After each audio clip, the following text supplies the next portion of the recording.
शिव महापुराण की कथा 3 बातों को मार्गदर्शन करती है। पहला, शिव को 1 लोटा जल चढ़ाओ,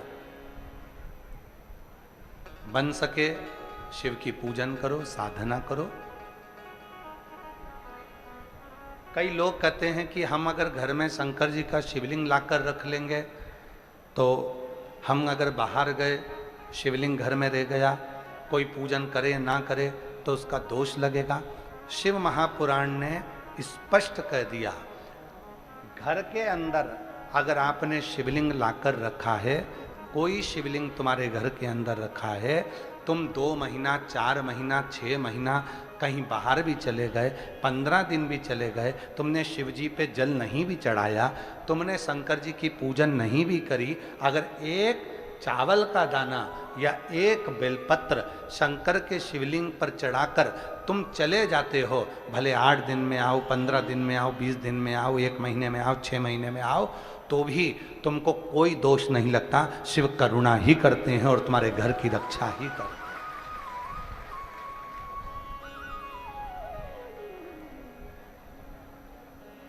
शिव करुणा करते हैं, शिव रक्षा करते हैं।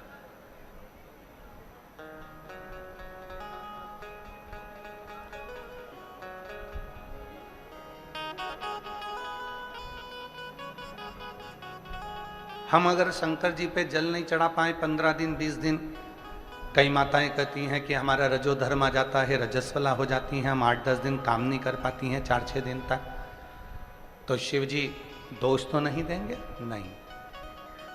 आप जल चढ़ाए तो भी, ना चढ़ाए तो भी, वो शिव है। पिता कभी अपने बच्चों को अपशब्द नहीं कहता, और मान लो गुस्से में आकर अपशब्द कह भी देता है तो पिता अंदर से उसको बद्दुआ नहीं देता, वो दुआ ही देता है कि जैसा भी है मेरा है, मेरा।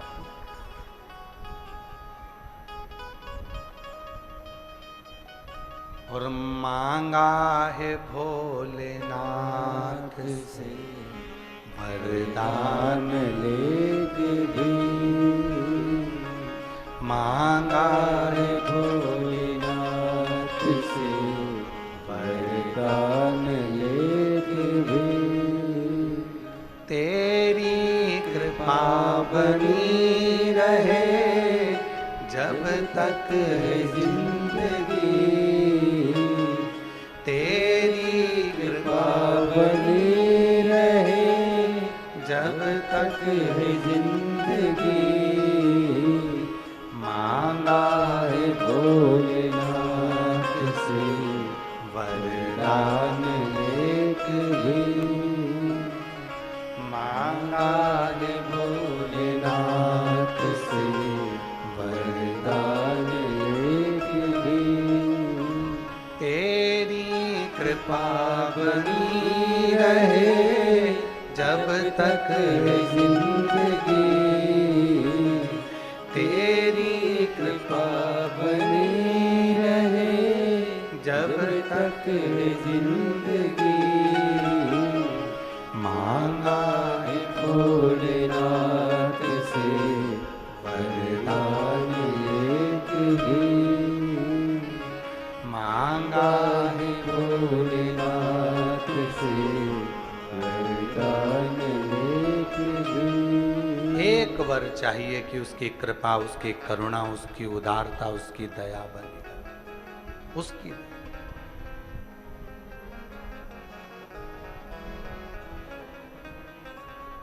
भगवान शंकर तुम्हारी जाति नहीं देखेगा, ब्राह्मण हो, क्षत्रिय हो, वैश्य हो, शूद्र हो। शिव जी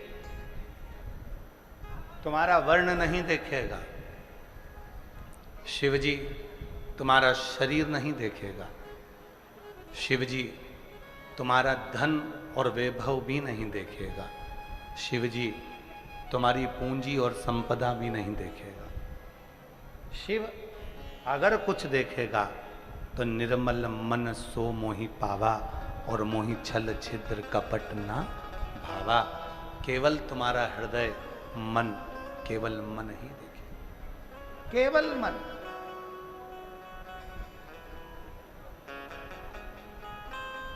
मन के सिवा कुछ नहीं। और मन के सिवा उसको चाहिए भी क्या?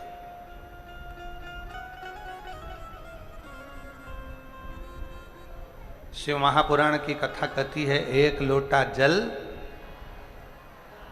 आवाज नहीं आई, जम के बोलो, एक लोटा जल बोल बम का नारा है, श्री शिवाय। शिव महापुराण में ये नहीं कहा कि एक लोटा जल की जगह ये नहीं कहा कि तुमको 1 लीटर दूध चढ़ाना पड़ेगा, 5 लीटर दूध चढ़ाना पड़ेगा, 1 किलो दही चढ़ाना पड़ेगा, 25 किलो शक्कर चढ़ाना पड़ेगी, तुमको ये चढ़ाना। ना ना ना, जब तुम्हारी दुख की घड़ी आए बस दौड़ पड़ो, 1 लोटा जल भरा, शिव के मंदिर में पहुंच गए, शिवालय में पहुंच गए। शंकर का मंदिर पास में नहीं है तो अपने घर में जो शंकर जी का शिवलिंग है उस पर जल चढ़ा दिया, बस इतना करा और आनंद, सुख मिल।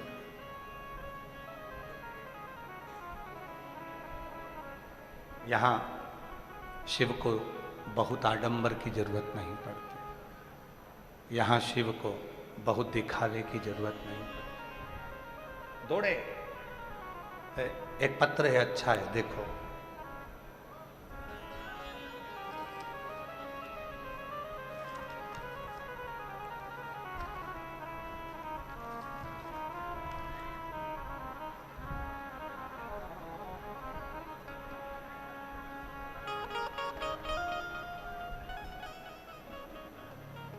मैं रजनी, पति का नाम वेद प्रकाश, निवासी श्री गंगानगर, जिला राजस्थान। पत्र को एलईडी पर पढ़ सकते हो और कहीं बैठी हों तो हाथ हिला सकती हैं और आ सकती हैं। मैं रजनी, पति का नाम देव प्रकाश, निवासी श्री गंगानगर, जिला राजस्थान की हूँ। गुरुजी आप ही हैं, आ जाओ, आ जाइए। गुरुजी मैं क्या कहूँ, मेरे भोले बाबा का गुरुजी मेरी लड़की राधिका जी, जो केवल 7 साल की है, जो कि जन्म टाइम से डॉक्टर ने लीवर खराब बता दिया था। धीरे धीरे गुरुजी डॉक्टर ने मेरी लड़की को, जब वो बड़ी होती चली गई तो उसका लीवर और खराब हो गया। आखिरी में डॉक्टर ने खाना पीना सब मना कर दिया था। पिछले साल डॉक्टर ने ऑपरेशन का बोल दिया था, पर डॉक्टर का बोलना था लीवर का ऑपरेशन अगर इस लड़की का हो रहा है तो इसकी जो बच्चेदानी है वो भी निकालना ही पड़ेगी, क्योंकि लीवर पूरा सड़ चुका, खराब हो चुका, इसकी बच्चेदानी तक वो पहुंच गया। 7 साल की लड़की का अगर मैं बच्चादानी निकलवा दूं तो आने वाले समय में फिर इसका विवाह कैसे हो। गुरुदेव मन में बहुत दुख हुआ। गुरुजी हम इतने दुखी हो गए कि ऑपरेशन कराएं कि ना कराएं। ऑपरेशन कराने का डॉक्टर बोल रहा है कि जरूरी है, ऑपरेशन नहीं कराओगे तो और तकलीफ होगी, और ऑपरेशन कराऊं तो बच्चादानी भी निकालना पड़ेगी, और लड़की की उम्र केवल 7 साल है। अब करूं तो करूं क्या। गुरुजी मैं बहुत परेशान हो गई, दिन रात रोने लगी, मैं दिन रात रोने लगी। फिर मैंने टीवी पर, आस्था चैनल पर आपकी कथा सुनी, जो पंजाब भटिंडा में 10/3/2025 को चल रही थी। गुरुजी उसी समय मैं अपनी बेटी को लेकर पंडाल में पहुंच गई। गुरुदेव मुझे नहीं मालूम था, मैं भटिंडा पहली बार आई थी गंगानगर से। अपनी लड़की को लेकर आस्था चैनल पर कथा सुनते सुनते मैं भटिंडा पहुंच गई। भटिंडा के पंडाल में मैं बैठ गई, अपनी लड़की को बिठा लिया, कथा सुनाई। वहाँ आप कहते हो कि कथा के पंडाल में जो मांगो वो मिलता है। मैं अपनी बेटी राधिका को उसके पेट पर और उसके शरीर पर कथा पंडाल की मिट्टी लगाती रही, साथ साथ मैंने उसको कथा सुनाई।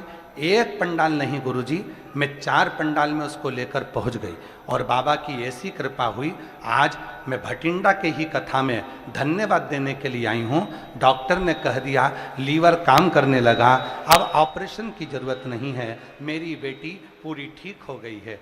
गुरुदेव आज मैं बाबा को धन्यवाद देने के लिए आई हूँ। सारी रिपोर्ट नॉर्मल आ गई। अब मेरी बेटी का न बच्चेदानी निकालना है, ना ऑपरेशन करना है, और लीवर भी काम करने लगा। मैं प्रणाम करती हूँ। एक पत्र और बड़ा सुंदर है, देखिए कितना सुंदर पत्र है। जरा पत्र को पढ़ा करो आप लोग भी साथ में। मेरा नाम भूमिका है। मैं मैसूरतगढ़ के जिला गंगानगर से हूँ। कहीं बैठी हो तो हाथ हिला सकती हैं। मेरा नाम भूमिका है। मैं सूरतगढ़ के जिला गंगानगर से आई हूँ। कहीं बैठी हो तो आ सकती हैं। गुरुजी, एक लोटे जल का मैं महिमा का क्या गुणगान करूं। मुझे लंबे समय से सोरायसिस की बीमारी थी। मैंने 2025 में सिरसा की कथा पंडाल में सुनी। उसके बाद में सीहोर गई, वहां जाकर कंकर शंकर का पूजन किया और कंकर शंकर घर लेकर आई। फिर वो बोले गंगा का जल कहाँ है, तो उसको उत्तर देना मेरे घर का जल लाई हूं, एक लोटा। शिव के मस्तक पर चढ़कर भगवान नारायण के चरण का जल गंगा जल बन जाता है, तो मेरे घर से लाया हुआ जल जब शिव पर चढ़ेगा तो वो भी गंगा जल ही बन जाएगा। गंगा जल, भगवान नारायण के चरण का जल जब शिव की जटा में आया तो गंगा जल बन गया।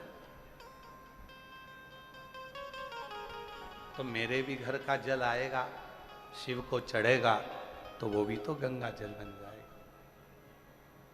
वो भी तो गंगा जल। कई लोग जो विरोध करने वाले होते हैं, जो कथा की बातों को काटने वाले होते हैं, वो वीडियो बना बना के डालते हैं कि शिव जी पे चढ़ा हुआ जल मत पीना। तो फिर लिख कर जाना कि मरते समय गंगा जल भी मत पीना, क्योंकि वो भी तो शिव जी पे चढ़ा हुआ है। जो लोग कहते हैं शिव जी पे चढ़ा हुआ जल मत पीना, नहीं तो ये पाप लग जाएगा, दोष लग जाएगा। अरे भाई, तो फिर लिख दे गंगा जल भी शंकर जी पे चढ़ा हुआ है, मरते समय पिला मत देना। जो ऐसा बोलते हैं उनको, गंगा जल भी तो शिव पे चढ़ा हुआ है। अगर हम भगवान शंकर पर चढ़े हुए जल को पीते हैं तो 3 कायिक, वाचिक, मानसिक 3 पापों से मुक्त हो जाते हैं और शिव की शरणागति हमको प्राप्त हो जाती है।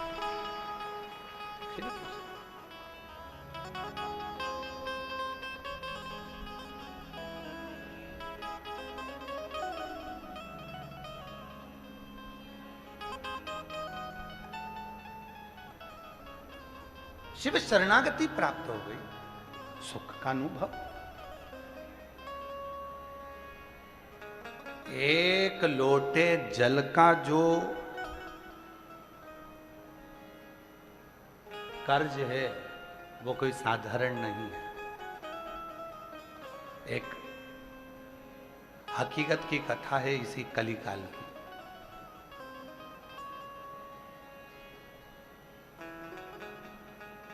इसी कलिकाल 1935 ईस्वी की कथा, इसी कलिकाल की, ग्वालियर के पास की है।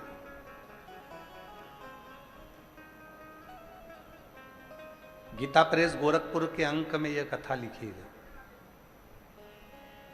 और बड़ी सुंदर कथा थी।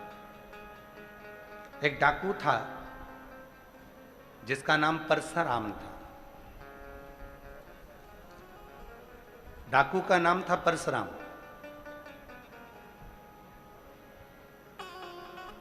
चैत्र का महीना था, बहुत तेज गर्मी पड़ रही थी।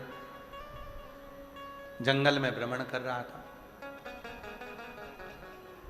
मुरैना के जंगलों में वो घूम रहा था।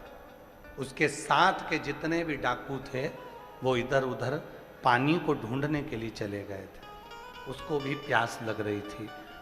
2 दिन से वो मुरैना के जंगल में, ग्वालियर के जंगलों में घूमता रहा, पानी नहीं मिला। ढूंढ ढूंढ के थक गया, पानी नहीं मिल रहा, पानी मिल ही नहीं रहा। क्यों बढ़ा रहे हो? तब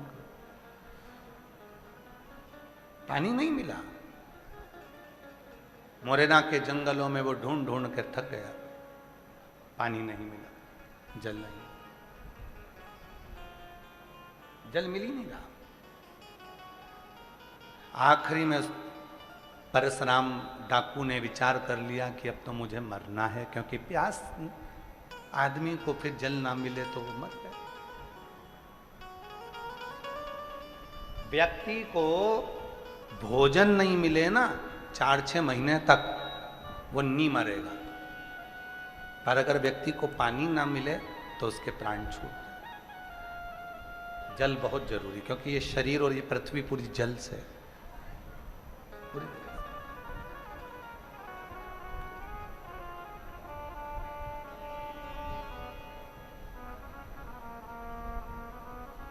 अगर सही समय पर व्यक्ति सही जल पीना प्रारंभ कर दे, रोज पानी पीना प्रारंभ कर दे, ज़्यादा से ज़्यादा शरीर में पानी जाना प्रारंभ कर दे, तो आधे से ज़्यादा बीमारी तो समाप्त ही हो जाए। पर इतने आलसी लोग हो गए हैं कि पानी जब तक कोई दिखता नहीं है और किसी से मंगवाते नहीं है तब तक पीते भी नहीं, उठ के रसोई घर तक नहीं जाते, इतने आलसी। बैठे रहेंगे, इंतजार करते रहेंगे, आन दो कोई आएगा तो मैं पानी मंगवा लूंगी, नहीं तो मोबाइल तो चला ही रहे थे। और फिर इंतजार करते करते कहीं का आया, फिर आवाज लगाया, बहन से कहा पानी ला दे। बहन बोली तू नहीं जा सकता।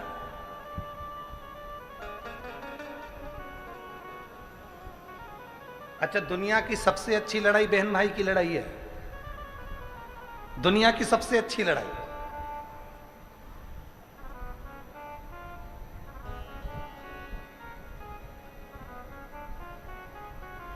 और उसके बाद जो लड़ाई है वो पति पत्नी की लड़ाई है।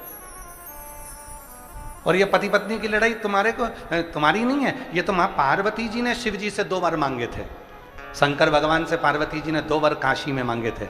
शिव जी ने कहा मांग पार्वती क्या चाहिए, पार्वती ने कहा मुझे 2 वर चाहिए। एक वर ये, काशी में जो मरेगा उसको तारक मंत्र तुमको देना पड़ेगा, उसके कानों में गुरु मंत्र देना पड़ेगा।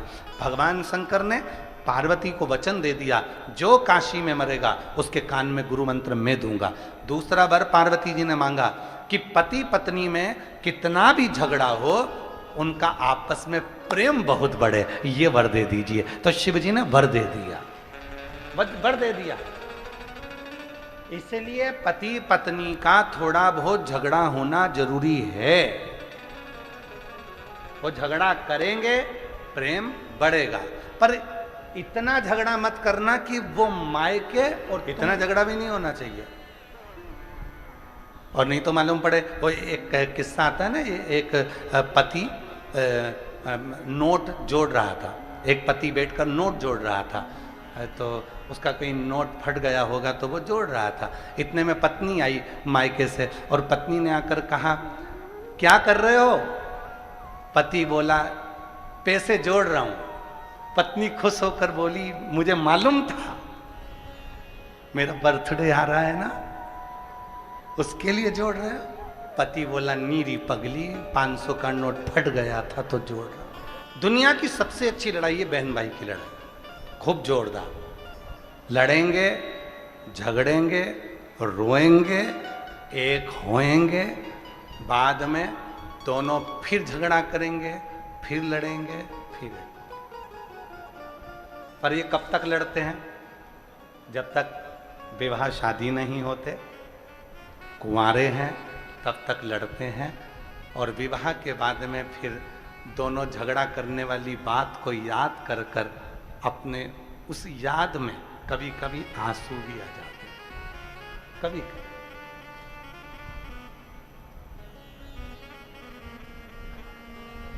स्नेह, प्रेम,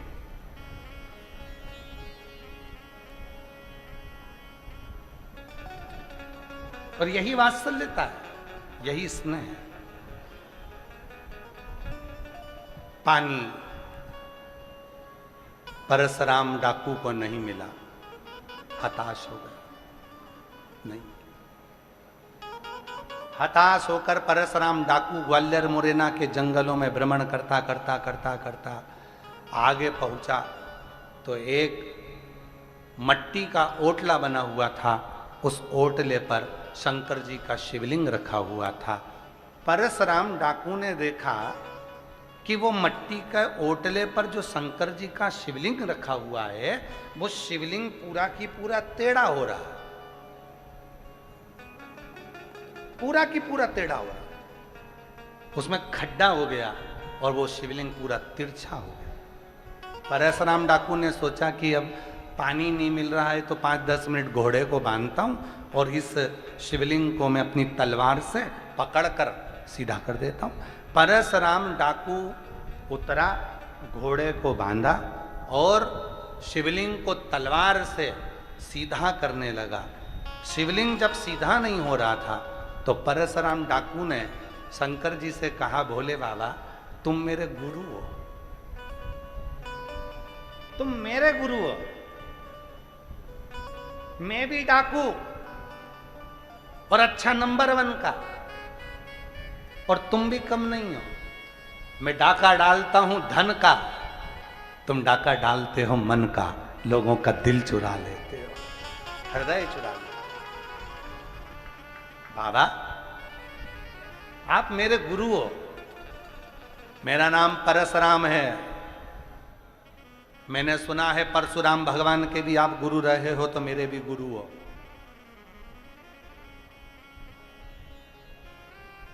पर बाबा शिवलिंग तो मैं सीधा कर दूंगा, बस बात इतनी सी है कि 2 दिन से प्यासा हूं, पानी नहीं है, कहीं जल नहीं है, जल प्राप्त नहीं। कितनी सुंदर कथा है, थोड़ा सावधानी से सुनना। हम हमेशा कथा में कहते हैं कि कथा के पंडाल में आना तो कितनी पानी की बोतल लाना, जम जम के बोलो, 2 पानी की बोतल लाना। क्यों कहते हैं? एक पानी की बोतल अपने लिए और एक पानी की बोतल अपनी अड़ोसन, पड़ोसन, पीछे वाली धड़ोसन।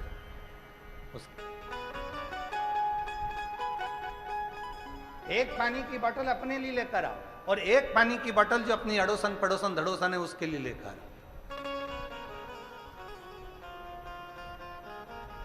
पानी का कर्ज एक ऐसा कर्ज होता है कि उस कर्ज को चुकाने के लिए स्वयं परमात्मा को भी व्यवस्था करना पड़ती है। स्वयं परमात्मा, जब आप अपना जल, कल हम परसों के दिन हमारे अमरजीत सिंह जी मेहता जी को थोड़ा सा फीवर आया, बुखार आया, तो हम कथा कर जब पहुँचे तो हमने उनसे पूछा कि आपका बुखार वगैरह ठीक है? तो कहा गुरुजी बिल्कुल ठीक है और मैं कथा में आऊँगा, सुबह तो मैं होकर आया था, अभी वापस पहुँचूँगा। फिर कहा कि गुरुजी भंडारे में, लंगर में हम गए, लंगर में सब लोग बोले कि दाल प्रसाद बनना चाहिए, तो एक गाड़ी भरकर 5 तरह की दाल, 6 तरह की दाल लंगर में पहुंचाई। और ऐसा कैसे ही पिछले वर्ष भी हुआ था, किसी एक ने कह दिया था कि अमरजीत जी यहाँ थोड़ी सी चाय व्यवस्था, तो इन्होंने 1 ट्रक भर के चाय के कैरी बैग भेज दिए। तो वो चाय उन बता रही थी माता जी, कहने लगे 1.5 साल 1 साल तक वो चाय चली, वही चाय। इसी को प्रेम कहते हैं और इसी को सेवा का भाव कहते हैं, इसी को सेवा।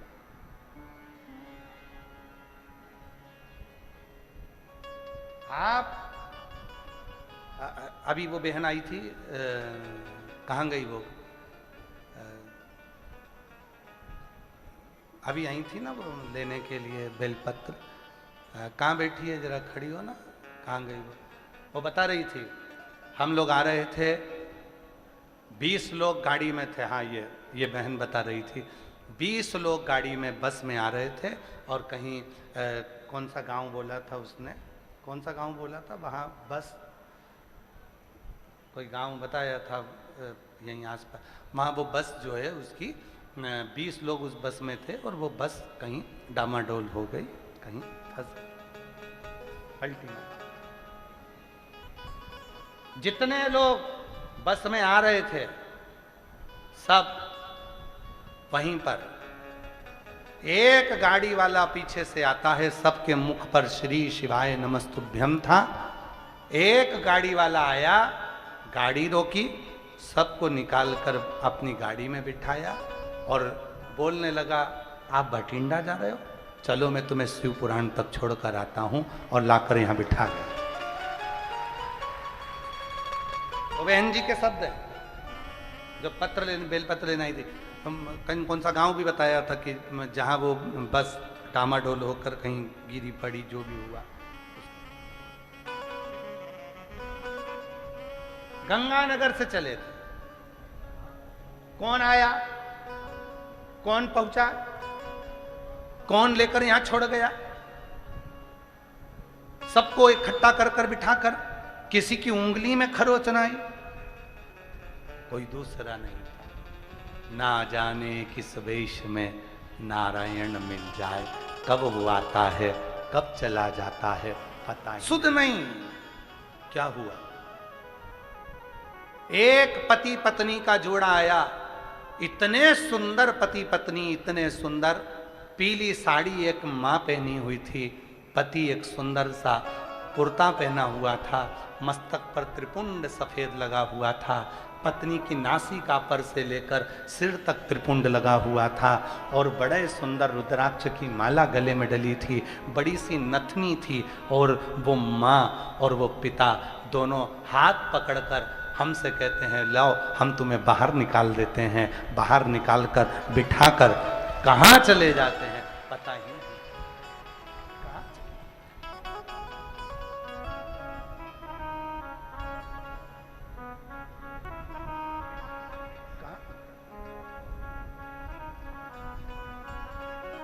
उसको पहचानना कठिन है, बहुत कठिन, बहुत कठिन। नाम है तेरा तारणहारा,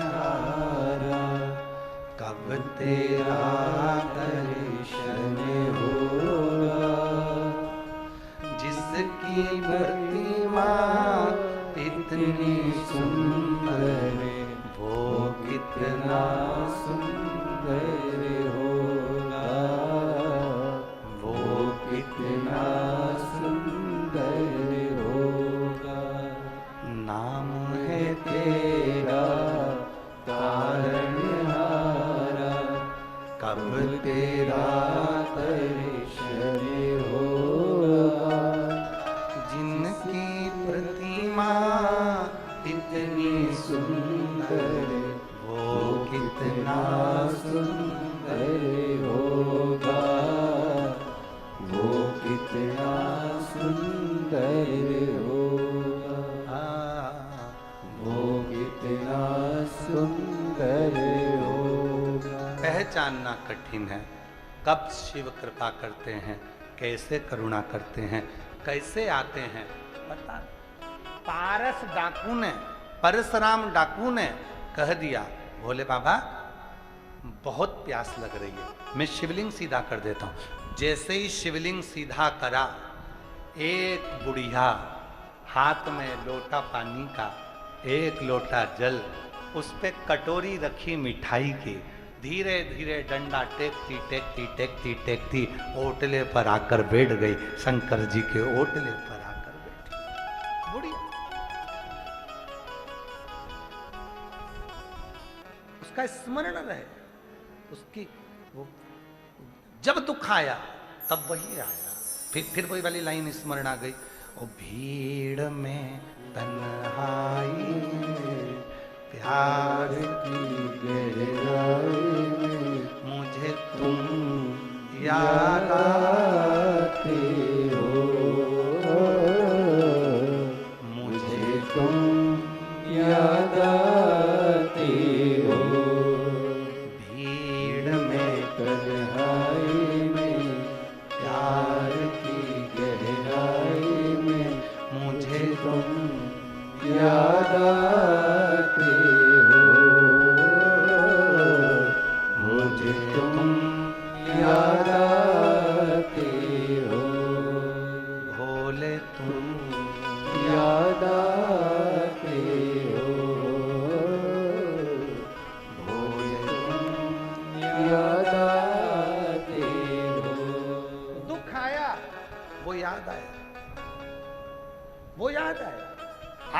पूरी दुनिया, पूरा विश्व अचंभे में पड़ा हुआ है कि वो सीहोर वाला बाबा एक लोटे जल में सारी समस्या का हल कैसे ढूंढ लेता है।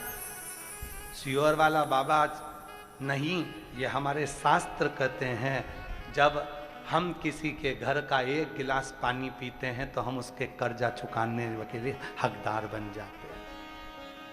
कर्जा, तो तुम रोज शिव जी को एक लोटा जल दे रही हो तो क्या शिव कर्जा नहीं चुकाएंगे? क्या तुम्हारे दरवाजे पर आकर तुम्हारा दुख नहीं मिटाएंगे? तो इतनी जल्दी घर क्यों जा रही है? कहा,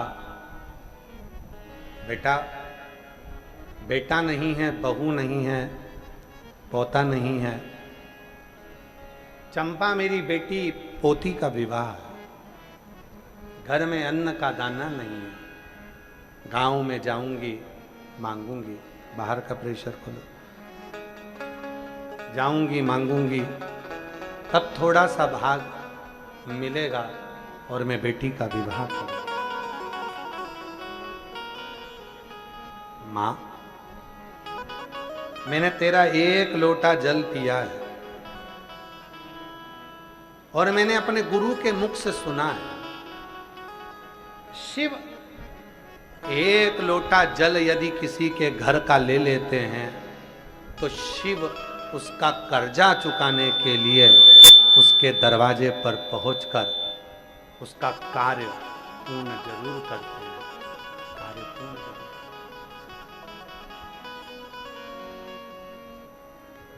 अब मैंने भी तो तुम्हारे घर का एक लोटा जल पिया, मैंने भी तो तुम्हारे घर का एक लोटा जल पिया, तो मेरा भी तो फर्ज बनता है, मेरा भी तो फर्ज है कि मैं तुम्हारे यहाँ आऊं, ये मेरा भी तो फर्ज है।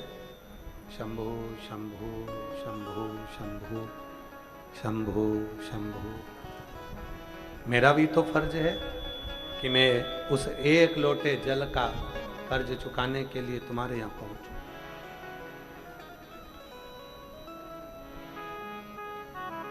मां, अब तू बेटी का विवाह कर। देखिएगा जरा, शिव जी के शिवलिंग तिरछा था, उसको सीधा करा और बाबा से विनती करी कि मुझे प्यास लगी है, जल की याचना करी कि मुझे भूख प्यास लग रही है, कहीं से मुझे पानी प्राप्त हो जाए, मैं जल पी लूं।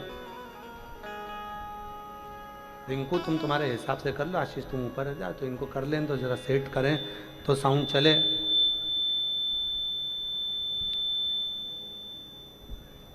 शंभो शंभो शंभो।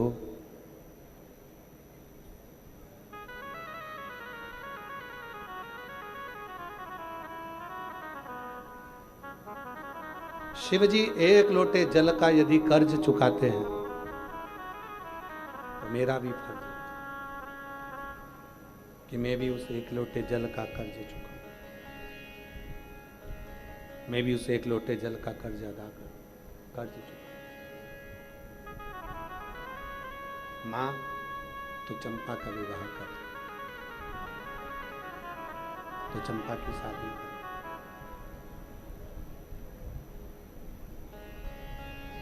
और चंपा का विवाह मां तू कर। शंभु शंभु शंभु शंभु शंभु शंभु शंभु शंभु शंभु।